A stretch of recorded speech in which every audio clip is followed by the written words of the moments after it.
Hi everybody. So it has been a crazy 10 days in my house. I say 10 days because we went away for the 4th. We've experienced some things over the past, week and a half that have changed circumstances fairly dramatically. But that's not what I'm here to talk about. I want to preface what I'm about to say with this. The things I'm about to address, hopefully in a very short and timely manner, are things that I've been praying about, conversing about with other people, and really kind of seeking God for better understanding about them. And this is not just some throw my hands up, frustrated, fed up type of acknowledgement to some things. It's out of real concern. And so that being said, if you wish to leave feedback or comment or whatever, you can comment below. If you really have something to say in length, please feel free to PM me, whether it's here on YouTube or on Facebook, because this is going to get shared on my Facebook page. I'm hoping I get feedback. I really do. Because if I do, then, not that I'm trying to shake things up in a negative way, but at least I know that some attention will have been brought to some of these issues. And if I don't get any feedback, then maybe it's just not really all that important. But I think that it is. First thing,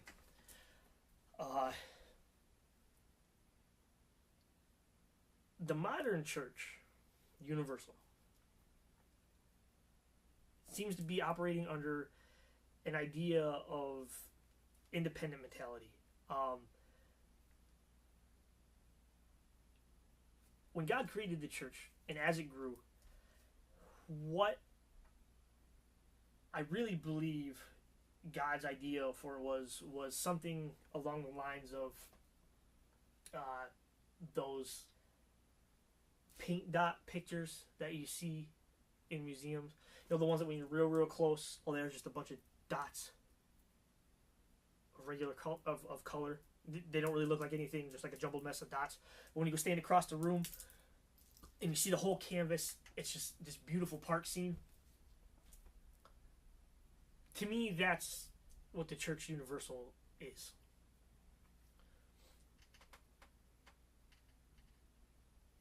We have a bunch of independent congregations doing God's work for a common cause.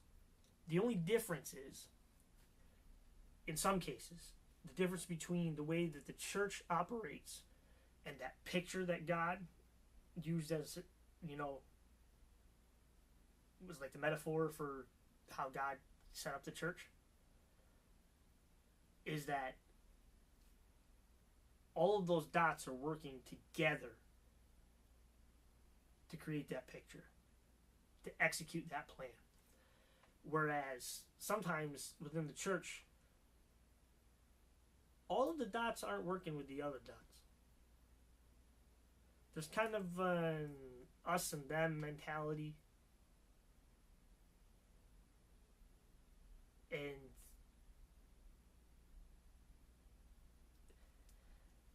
if we're all preaching the gospel, our doctrine is godly. We're truly seeking God and attempting to make disciples for, His use to further execute His plan and bring glory to Himself. Then we're all working together. But a lot of times, we don't want to have anything to do with one another. And I don't think that's the way it's supposed to work.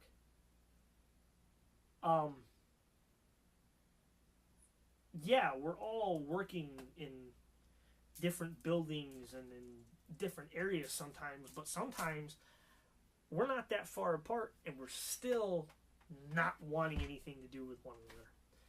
And we tend to forget that we belong to a local body and a universal body, and we place more of a value on the impact that we are making in our local body than we are making as part of the universal body. And I know there's the whole argument that, well, your impact as a local body translates into your impact as a universal in the universal body, and I think that's a cheesy way to look at it.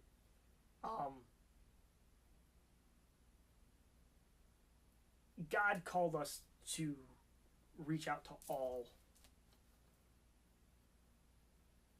who were in need of Him. And I think if through preference or through short-sightedness, we're selectively picking where we're doing His work, and that's the thing, we're not doing our own work. We're just tools and apparatus for His work. It's not ours, it's His. I think if we're selecting based off of our own agenda and our own preference where we're doing this or how we're doing this, then we're kind of missing the point. Which brings me to number 2. One of the points that we preach on in church a lot is the relational aspect of being a Christian, being involved in a church, being a follower of Christ. And we don't really do that very well sometimes. What happens is we take the relational aspect of it and we look at our relationship with God and we look at how we treat that, and then we don't genuinely apply it to our relationship with other people. There are different levels of relationships with other people. Not everybody is your friend. But if you're calling somebody a friend, then you need to make sure that you're also acting as a friend. Our relationships and how we approach those relationships and then how we handle those relationships are vital to not only the development of ourselves and the people that we have those relationships with, but to the development of the church as a whole. Because if we begin to just kind of mesh everybody into one bundle and say all of our relationships are the same, then we're kind of fooling ourselves, and we're in a lot of ways fooling the people that we have those relationships with, and that can be dangerous. Because I mean, say you form a relationship with a young Christian, somebody who's new to the faith, and I don't know, you engage them in a particular manner, you know, and the relationship develops, and it to them it becomes a friendship. And then, you know, they come along, and then you change the scope of the relationship because they no longer need as much of your attention, you know, because they've grown, they've matured, yada, yada, and you pull back a little bit. That's very confusing. Very confusing. And it happens. I've talked to people who it's happened to. You know, we need to be deliberate with our relationships. We can't send mixed signals to people. We can't kind of bundle everybody into one thing and say that we have this type of relationship with all of the people in our church, because we don't. We don't. We're not friends with everybody. We're, you know, not, you know, purely discipling everybody. You know, there are different aspects to different relationships, and we need to be clear about that. Not just with those people, but to ourselves as well. Thirdly, the work that we do, well, the work that we're involved in ministry, is not our own. It's God's work. It's His plan. We are his vessels, his devices for that work to be done in order to glorify him. We do from time to time place our own stamp on the ministries that we do, which there's nothing wrong with that. It's like an artist painting a picture, leaving a little signature in the corner. There's nothing wrong with that. Because to be associated with an amazing ministry creates opportunity down the road for another amazing ministry. But we need to be very careful that the stamp that we are leaving on the ministries that we're involved in is not bigger than the stamp that God leaves on it. It's His, after all, not ours. And we need to be aware of that.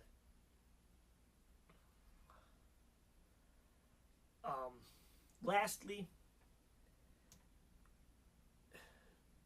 we need to really be in prayer about the direction of the boldness of the church.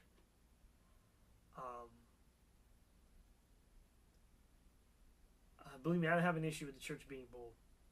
We need to make statement. We need to continue to do that. But we need to be careful that we're being bold with our message and what we're presenting, and not letting the boldness of how we present it override it.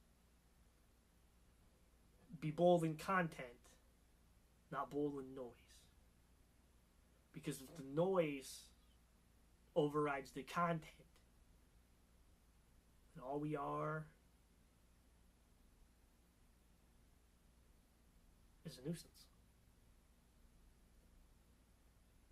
If we let the way that we do things override what it is that we are actually trying to accomplish, then it just becomes noise. And God can still use that if He chooses. But usually that happens out of too great of a focus on preference and agenda of our own than not doing His work. So we need to be careful of that, because it's happening. And it's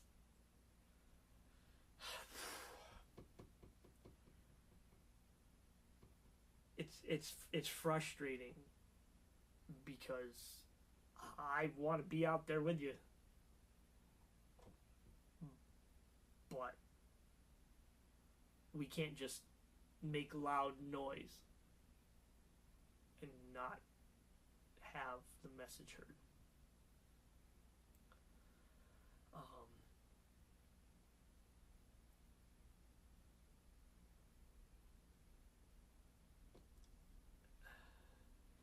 As the church,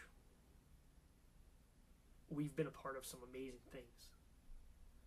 God is doing a real work, especially right now in this time, across the world. He is using us in ways that haven't really been seen in a very, very long time, as far as the results and the fruit of His labor. We have a great opportunity to be part of something huge, as long as we don't let ourselves get in the way of that. I'm not chastising anybody. I'm pleading for us as the church to step back and take a look.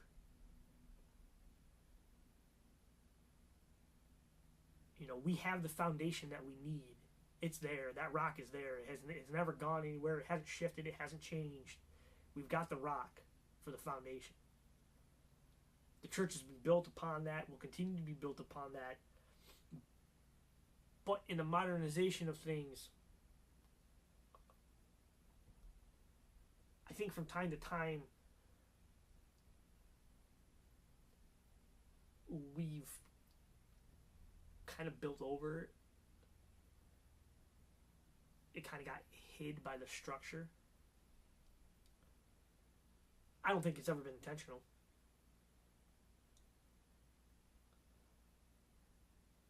But every once in a while, we need to be aware of this. I think it might be time for another renovation. We need to kind of get back to the fundamental aspect of what the church is supposed to be.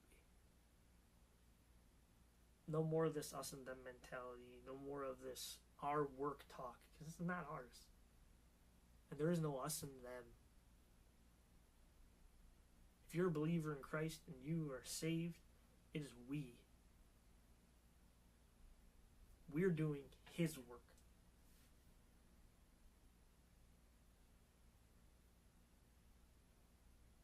By opening ourselves up to Him and allowing Him to do whatever He wants through us. That's where we're at. That's where we need to be. Again, message me if you wish. Hope I haven't offended anybody, although I'm sure that I have. But I love each and every one of you. And just as I seek these things in myself daily, I hope that we continue to do it as a church too, because I think it's time. Have a good week, guys.